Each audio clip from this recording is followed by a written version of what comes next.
बिस्मिल्लाहिर्रहमानिर्रहीम। अस्सलाम वालेकुम रहमतुल्लाहि वबरकातुहू। मैं हूं आपका होस्ट डॉक्टर इमरान और आप देख रहे हैं मोहम्मद क्लिनिक यूट्यूब चैनल।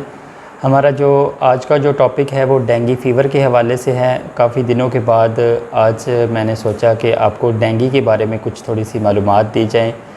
तो ये डेंगू वायरस जो है एक मॉस्किटो है जिसका नाम एडिस एजिप्टी है। वो हमारी स्किन पे जब काटता है तो उसकी स्लाइवरी ग्लैंड के अंदर यानी स्लाइवा जो होता है उसका थूक होता है, उसके अंदर ये वायरस मौजूद होता है। ये फिर हमारे टिश्यूज़ के अंदर दाखिल होकर हमारी ब्लड स्ट्रीम में चला जाता है।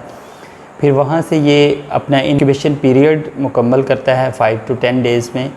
तो फिर ये हमें बुखार होना शुरू हो जाता है। तो इसकी कुछ अलामात होती हैं, आप इन अलामात को गौर से सुनें और एक चीज़ ज़हन में बिठा लें कि आप कोशिश करें कि जो अलामात इस फ़ीवर की होती हैं वो दूसरे बुखार में भी कुछ इन जैसे अलामात होती हैं।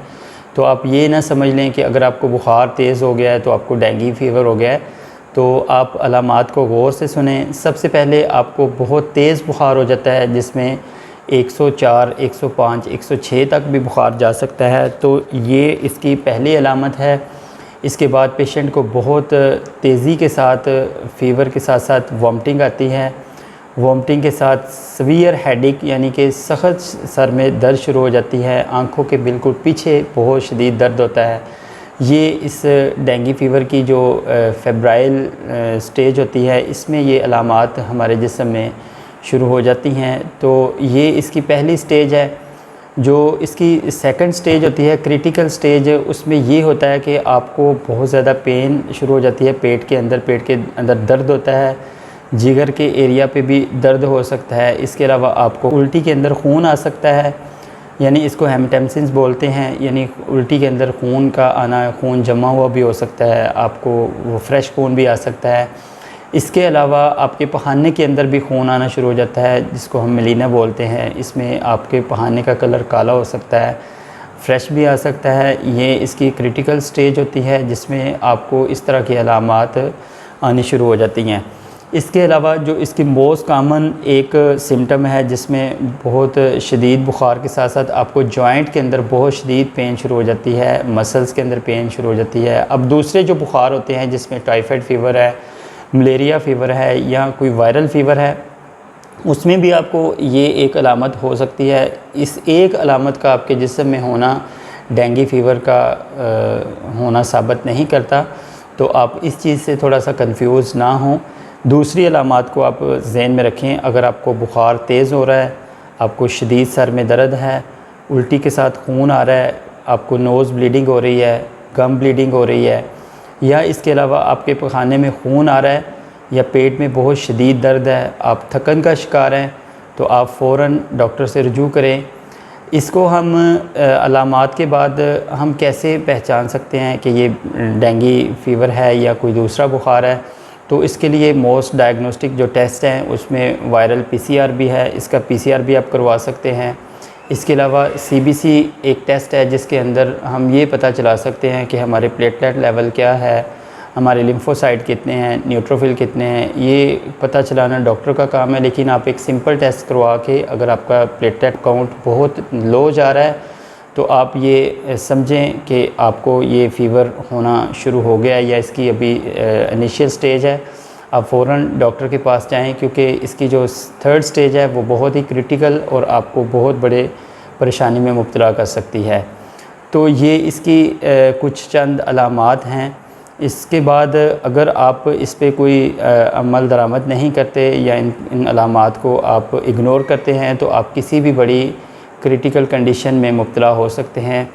और टेस्ट के बाद आप डेंगू हेमरेजिक फ़ीवर के बारे में भी जहन में रखें कि अगर आपको ये फ़ीवर हो गया है, आपने इसको इग्नोर किया है, तो इसके बाद फिर जो स्टेज शुरू होगी उसमें आपको फ़ौरन हॉस्पिटल जाना चाहिए।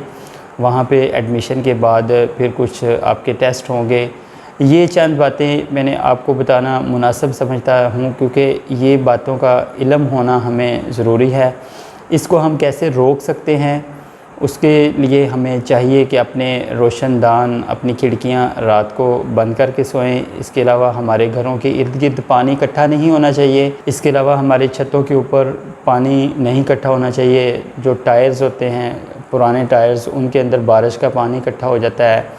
नालियों के अंदर पानी या इस तरह की जो जोहड़ हैं, यहाँ से ये मच्छर परवरिश पा के हमारे लिए मुश्किलात पैदा कर सकता है। तो आप इन बातों पे भी अमल करें। जो मॉस्किटो रिपेलेंट लोशन होते हैं वो लगाएं। स्लीवलेस कपड़े पहनने से गुरेज़ करें। शाम के बाद बच्चों को बाहर निकलने से भी अवॉइड करें। और ये हैं चंद एहतियातें जिसके बाद आप इस फ़ीवर से बच सकते हैं। इसकी कॉम्प्लिकेशन बहुत ही ख़तरनाक होती हैं। वो ज़ाहिर है आप ये बातें डॉक्टर्स या दूसरे पैरामेडिकल स्टाफ के लिए हैं, लेकिन जो हमारे नॉन मेडिकल प्रोफेशनल या नॉन मेडिकल पर्सनस हैं, हमारे दूसरे बहन भाई, उनके लिए चंद छोटी छोटी बातों का उनको पता होना चाहिए कि ये डेंगू फ़ीवर है। अगर आप में ये अलामात मौजूद हैं तो आप फ़ौरन अपने डॉक्टर से रुजू करें। और इसके अलावा आप घर में अगर आपको छोटी छोटी अलामात हो रही हैं, यानी बुखार हो रहा है या सर में दर्द है या तेज़ बुखार है, तो आप पैनाडोल का इस्तेमाल करें। इसमें एक बहुत ही अहम बात है जो मैं बताना मुनासिब समझूंगा, उसमें यह है कि आप ब्रूफिन या एस्प्रिन लेने से बिल्कुल गुरेज़ करें, क्योंकि प्लेटलेट काउंट कम होने की वजह से आपके इंटरनल ब्लीडिंग हो सकती है, आपके गम के अंदर ब्लीडिंग हो सकती है, आपकी मैदे में ब्लीडिंग हो सकती है, मुख्तलिफ़ जगहों से ब्लीडिंग हो सकती है। आप कोशिश करें, इन बातों पे अमल करें और इस बुखार से आप महफूज रह सकते हैं। अपने होस्ट डॉक्टर इमरान को इजाज़त दीजिए। अस्सलामु अलैकुम वरहमतुल्लाहि वबरकातुहू। आप इस चैनल को ज़रूर सब्सक्राइब करें और इसकी वीडियो को शेयर भी करें। जज़ाकुमुल्लाहु खैर।